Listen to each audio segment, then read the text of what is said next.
as Brad Keselowski and Eric Jones make contact. Joey Logano's going to go down to the bottom of the racetrack. Kicks up a little bit of dirt. Joey Logano by a half a car length. The Verizon 200 at the Brickyard. Sunday, August 15th at 11 a.m. NASCAR Cup Series racing from the Indianapolis Motor Speedway is on 96.7 The Eagle. Live coverage of the Verizon 200 at the Brickyard is brought to you by Mike Nagy of Cross Country Mortgage, Burdine Auto Body, O'Brien's Battery and Tire, Nathan's Painting, Dave Jelke's Auto Repair, Paul's Auto Yard, Boyer's Small Engine Repair, LaPorte Chrysler Dodge Jeep Ram, Flanagan Tire, Happy Cars Detailing, and Auto Body Specialties. Join us this Sunday starting at 11 a.m. for the Verizon 200 at the Brickyard on 96.7 The Eagle. Thank you for tuning in to Sound Off. You can now text or email your questions directly to the studio. Call or text 362-0522 or email your questions to soundoff@967theeagle.com. This is Sound Off. Welcome back, friends. You're listening to Sound Off on 96.7 The Eagle. My name is Nate Laux, and we're talking to Dr. Paul White from the New Prairie United School Corporation about what's happening at New Prairie. Let's get to one of our texts first. Now, if you have a comment or a question, we'd love to hear from you at the Liquor Vault on air line, 219-362-0522. You can call me or text me or sound off at 967theeagle.com. Here's a question we received through text. Watching what so many schools in the South are beginning to face, especially with the news in Broward County this morning, which had 4 staff members dying of COVID-19. What steps is New Prairie taking to protect its staff and students from the potential Delta outbreak that seems to be more likely to affect children compared to last year's strains? Are masks or distancing are they even being considered? So I would say to that, as a first step, the level of disinfecting that we did last school year is continuing. As I said before, we are mask optional at this time. But considering, yes, if we see that the Delta variant brings a significant change in our student and staff's health, and we see it trending in the direction that would not be safe for everyone, we won't hesitate to jump in and take a whole new look at our plan and even bring back things that we were doing throughout last year. I mean, right now, the plan that we put in place that the board approved is set up that we wouldn't bring those mitigation steps back until we got to 5% of cases in a building or trending towards it.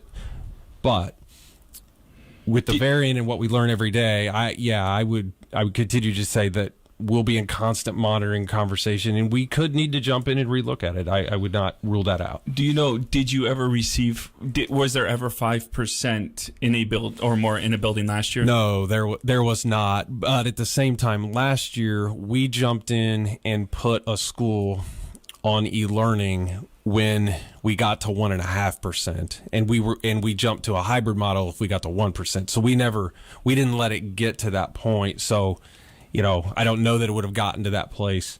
But that's where we were last year. All right, we've got Dr. Paul White, the superintendent of New Prairie United School Corporation, with us on the show today. Honored to have you here today, Paul. Let's get to a caller.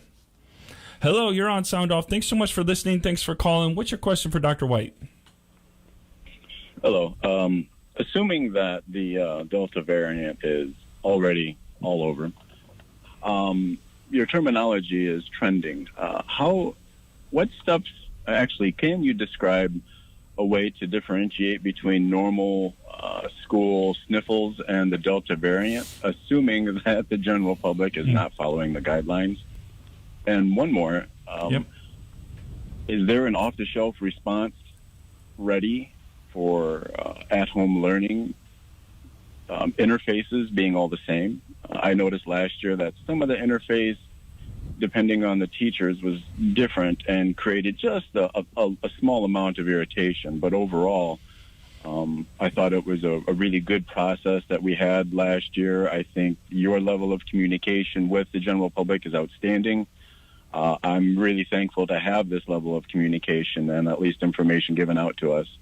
But overall, how is it going to be differentiated between a critical illness and just a batch of sniffles? All right.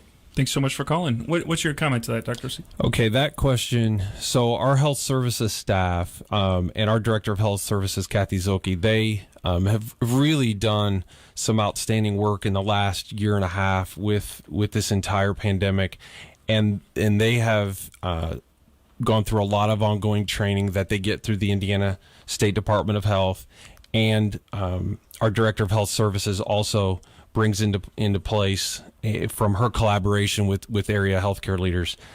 So one of the main things that they've been trained on is identification of multiple symptoms, and those symptoms that tend to be specific to COVID. It can be a challenge to differentiate between sniffles and, but there are a few symptoms that tend to be differentiators. Historically, over the last year and a half, one of them has been that loss of taste, loss or smell issue. And then as the Delta variant, we're learning more about it. She's been doing a great job of communicating with her health services staff and our administration as to any new information that gets found out there that we need to look out for. So that's what I would say to that part. I think the second part of the question the caller asked about was related to interfaces if we need to go back to sort of an e-learning scenario. Yeah. In terms of with our teachers, yes. They would be prepared to go back into similar modes that they were in last year. The part that would be different this year, last school year, we offered a fully virtual option for families. We didn't have near as many families as LaPorte Community Schools or Michigan City or South Bend opt for that option, but we did have that option.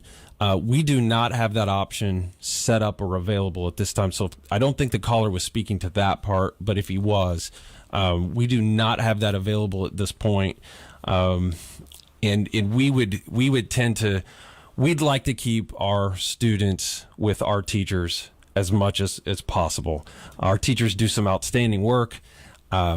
They've really put some significant work in the last 5 years to really do some great things with our student learning culture to make it even better.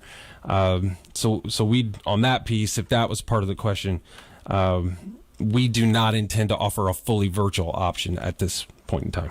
Here's a question I received via text. As the numbers across the country continue to increase and schools across the southern part of our state start to close due to COVID numbers and quarantines, do you think New Prairie United School Corporation is taking a more reactive approach than proactive by not adhering to the latest CDC recommendation to mask back up, especially since the elementary schools are under the age of 12, which I assume means they can't be vaccinated? Right, and I have been worried about that vaccination piece with our elementary students. I think that question, it might be fair to say that I don't know that it would be, for me to say, no, this isn't reactive. I don't know that that would be reasonable to say. It's possible that point has some validity to it.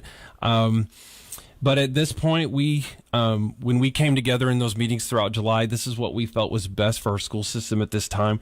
The other side of it that we need to remember is just the amount of learning loss last school year. And then when you look at that data piece I mentioned earlier with the quarantining and the number of how few kids actually got COVID, when we've been looking at our iLearn data from last year, and we did better than we thought we would in the middle of the pandemic. At the same time, we see areas that we were concerned about. Just a quick example, we had more students not pass the third grade iRead 3 test last spring than at any other time in our school district's history. And when you think about that, even when I was coming up, even then, yes. So when you look at that, you can't help but think about the other side of this, the impact on student learning when we're not consistently in school. So I think for us, we were trying to find a path to get things back to normal as possible. And if we find that from a health, it's a constant balancing act between the health and safety of staff and what we're there for, which is student learning. And at any point we feel like the health or safety gets to the point that it tips the scales, we'll make adjustments. All right, let's get to one caller before break. Hello, thanks so much for listening. Thanks for calling. What's your question for the superintendent? Good afternoon. I got two quick questions. Mm-hmm. What is your the boundaries that you have for your school, and what is the ratio for LaPorte County and St. Joe County, what you have in your school corporation, and if you're on LaPorte or South Bend time? Thanks a lot. Bye. Okay, we run the school district on LaPorte time, school time, central time. In terms of the ratio, LaPorte County to St. Joseph County, we have more students from LaPorte County. It is about 65% LaPorte County, 35% St. Joseph County. The traditional boundaries to the west, if you're going towards Michigan City, Range Road over there, and then going to the east, there's a Tulip Road over in that direction. There's a couple of roads there that aren't exactly connected that make up our eastern boundary. So that's our makeup. Like a lot of school districts in the state, we do accept transfer students as well. About 15% of our student population at this point. It's a little bit over 15% in terms of transfer students, and about 85% in districts. So, all right, we've got Dr. Paul White from New Prairie United School Corporation with us on the show. We're going to take another quick break, but we'll be right back here on 96.7 The Eagle. Looking for a dependable tire shop that won't take you for a ride? Flanagan's Tire in Michigan City has been voted #1 tire dealer 18 years in a row. Their family has been serving Michigan City and surrounding areas for over 70 years. Located 130 West 6th Street in Michigan City, they do alignments, brakes, oil changes, and of course tires. Come on down and see Kyle and the rest of the family at Flanagan Tire. Your hometown tire dealer is Flanagan Tire in Michigan City, where they mark them up just a wee little bit. It's Food Truck Thursdays at Sowers Buick GMC. Bring your family and friends out to enjoy these local food trucks only at Sowers Buick GMC, 1900 East Lincoln Way in LaPorte. Help Sowers Buick GMC support our local economy and fill your bellies while you visit. It could be pizza, it could be taters and walleye, or it could be hot dogs, but you won't know unless you follow them on Facebook for dates and times. So make sure to check out Sowers Buick GMC Facebook page for more information. It's time to go. You hop into the car and think, I'll be there in just the nick of time. Then you hit the button to open your garage door and nothing happens. Don't panic. MC Doors same-day service is here for you. For over a quarter century, homeowners and businesses throughout Northwest Indiana and Southwest Michigan have trusted MC Doors, not only for the unpredictable emergency, but also to install the door that gives the right look and functionality. Reach out to local owners Jason and Kimberly Wood at MC Doors. That's mcdoors.com. Who's hungry?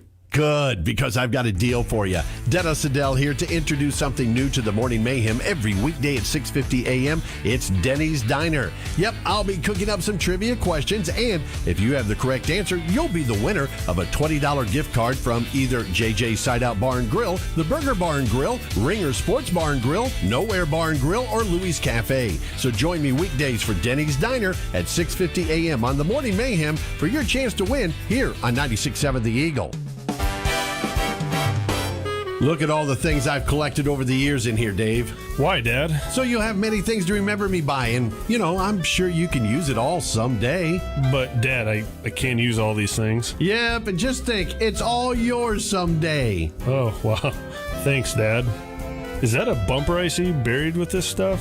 Oh, hey, I believe it's your mom's 1976 Pinto. And again, it's going to be yours someday. Do you have things you don't need or want anymore? Are you tired of seeing things that you thought was a good idea to buy and then turn around and put it away in some corner of your garage?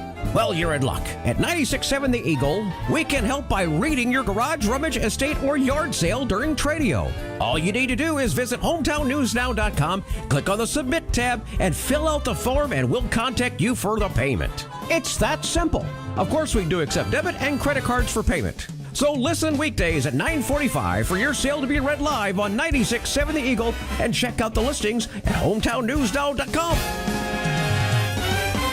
A clean car is a happy car at Happy Cars Detailing and Auto Repair. Call Jeff and book your appointment today, 851-3857. Jeff is always posting specials to suit the needs of his customers. Just need a quick wash and vacuum? They can do that. Happy Cars Detailing is more than a detail shop. They're also an auto repair shop. So if it is a wash and wax that you need, or if you are not sure about your brakes, battery, and coolant, or just need an oil change, make sure you call 851-3857. Make your car a happy car. That's 851-3857. Harmony Pools wants to help you create a beach party right in your own backyard. Whether you're looking for a new in-ground pool or in-ground hot tub, they are sure to help you make your backyard dreams come true. Need to schedule your pool closings? Need a liner replaced? Or maybe you're looking for weekly or bi-weekly cleaning contracts? Call for your quote today, and don't forget to ask about the many services they offer. 733-0552. Let Harmon E. Bulls turn your backyard into your dream yard. That's 733-0552. Hey gang, Dennis Adele here, inviting you to join me this Saturday from 10 until 2 as I'll be broadcasting from this year's Airfair 2021 at the LaPorte Municipal Airport. Come and check out the B-25 craft booths and so much more. This Saturday, 10 to 2, right here on 96.7 The Eagle. Your forecast on 96.7 The Eagle brought to you by Harmon Expert Auto Service. If you're looking for a local and quality auto repair company, then look no further than Harmon Expert Auto with 2 locations in LaPorte, 308 Washington or 111 Brighton Streets. Visit their website at harmonexpertautoservice.com or call 325-0444. Michiana weather. With lingering clouds and some breaks of sun around the area this afternoon. Highs in the upper 70s. Northwest winds 5 to 15. Mainly clear tonight with a low temperature of 59. From the Weather Center at HometownNewsNow.com. I'm meteorologist Paul Trombley. Right now, 77. We're waiting to hear from you. Dial or text 362-0522 and let us know what you think. That's 362-0522. Back to Sound Off on 96.7 The Eagle. All right, friends, welcome back to our final segment of Sound Off here on 96.7 The Eagle. I've got Dr. Paul White, the superintendent from New Prairie United School Corporation with us. 219-362-0522 is the Liquor Vault on air line. You can text me or call me. Just a couple minutes left. Here's a question we received. There's a shortage of substitute teachers all around the state. What is New Prairie doing to deal with that shortage? Well, we've done a couple of things in recent time, but of course the pandemic really put a difficult wrench in the situation. Sometime back, we tried a marketing campaign and then connected with that, and this is still in place. We actually have a bonus program for individuals that sub a certain amount of days in a semester. They're eligible for a bonus at the end of that semester, and it actually has 2 levels to it. So basically, there's a reward incentive. The more you substitute for us, the more you're eligible for this bonus at the end of the semester. So that's another thing that we've tried, and at least at the minimum, even if that doesn't bring in other substitutes, it rewards our loyal substitutes that really help us out on a consistent basis. So if people are listening and they do want to substitute, you do have some positions for substitute teachers. Oh, all the time. Absolutely. And it's easily found on our website. You can go under, I believe, info, and there's a specific place for substitutes. You go there and get all the information you need. All right. New Prairie has created professional learning communities, which are often used professionally to foster collaborative learning environments among colleagues and students. Yeah. How is New Prairie using PLCs, and what has been the result? Oh, how much time do I have? Just a couple minutes. Okay, I will make this as brief as I can. So, for example, we had a late start this morning, and we will every Friday. So, teacher teams that have been put together collaboratively and interdependently work together to basically answer 3 questions. What do we want students to know? Basically, what curriculum? How do we figure out if the kids learned it or not? How do we assess? And then what do we do when we assess and we find out the kids didn't learn it the first time? So we have basically organized our entire student learning and school, our entire school experience around answering those 3 questions. So just quickly, for example, what do we want students to know? That question. The number of standards and skills that teachers and students are expected to learn, teach, and interact with there are too many. There are studies that have shown that to have a student learn all of the standards that that teachers are expected to teach them, K through 12, you'd have to add about 10 years to the school experience and turn a K through 12 experience into a K through 20 plus, and that's unreasonable. So what we've tried to do is put teachers in a situation where they have the autonomy and the authority to say, what are the most essential skills that a kid must learn in this course that will set them up for success in future courses? So we've basically tried to take the curriculum and divide it into a couple of things. These are essential skills and standards. You will learn these. These are battles we're going to go to the end on. And these are things that it'd be nice if you knew them. We're going to teach them. But then what happens is traditionally schools, when we were in school, we probably were in a class for 3, 4, 5 weeks, and then we got a big test at the end. Dennis went to a 1-room schoolhouse, but go ahead. Yeah. So now the second question, how do we know if kids learned it? We're not waiting 4 or 5 weeks teachers are collectively together, they're building shorter assessments that we give every week or two, so teachers know right now, oh, okay, this group of students struggled with this skill that we said at the beginning of the year was essential, so we're going to jump in and reteach it for those kids now. So our teachers do that reteaching both in that regular classroom time, and we have an additional time we've carved out in our school day that traditionally, you remember being in homeroom back, now that time has been repurposed, and it's a very important targeted student learning time where students are assigned to go to different teachers and they get reteaching in addition to what they get in the classroom. So that whole process is a professional learning community in a nutshell.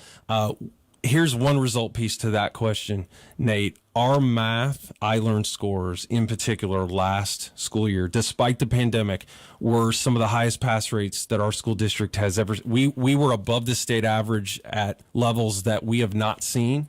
And it is very clear that the work of our teachers, our curriculum director, Dr. Carrie Cannon, our principals, it is clear, and this professional learning community process where you really get lean and mean about what you want kids to know and reteaching, and not just kind of, back in, we were in school, well, I taught it, we don't have time, we got to get through the curriculum, I know you have more questions, but we got to move on. We don't do that anymore. We stop, and particularly if it's the stuff we've decided is essential. Our teachers will say, okay, we're gonna stop today and we're going to go through that again because it's critical. We decided it's essential. So it's a great process for everyone. And in the end, it's about student learning. And we've really come to a place, we've been working on this. This is year 5. Year 4 of implementation. We spent the first year just sort of teaching ourselves what the heck is this.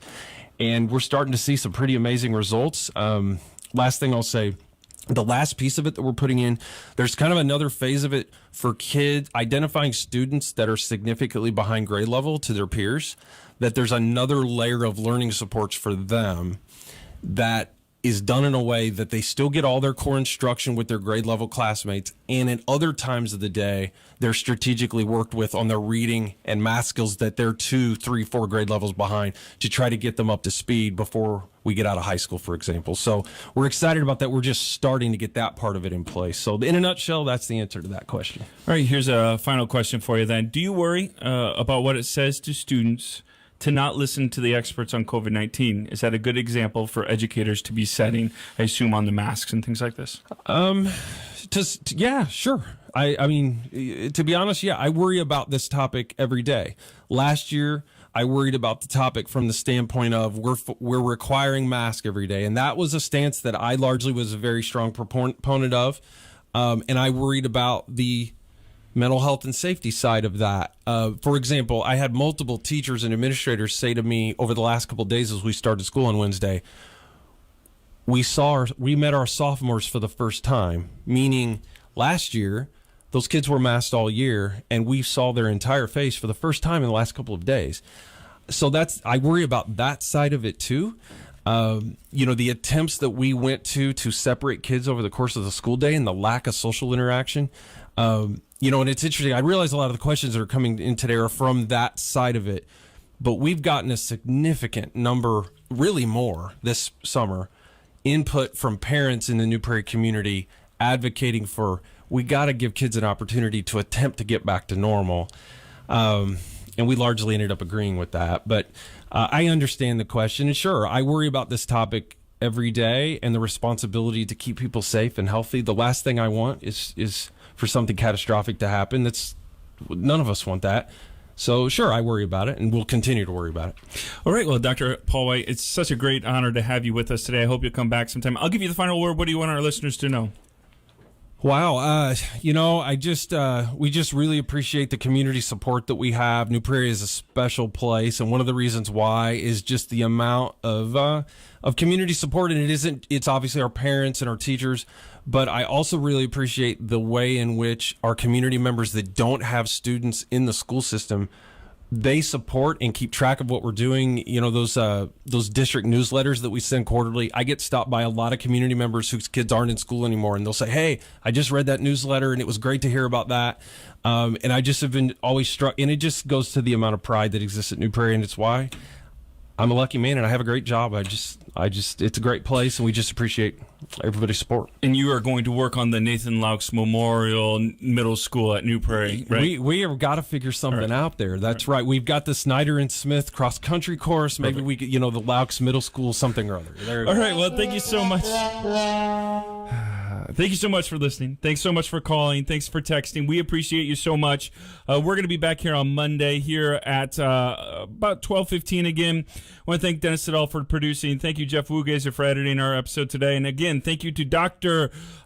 Superintendent. I don't know if it's Superintendent Doctor or Dr. Superintendent, but, It doesn't matter. Paul White's fine. There we go. Dr. Superintendent Paul White for being here. Hey, be good to yourself. Be good to others. Have a good weekend. We'll be right back here, or we'll be back here next Monday on 96.7 The Eagle. Thank you for joining us and voicing your opinion on this edition of Sound Off. The views on Sound Off are those of the host or callers and do not represent the opinion of 96.7 The Eagle, Spoon River Media LLC, or the sponsors. Sound Off airs every Monday and Friday at 12:30. Please mark your calendar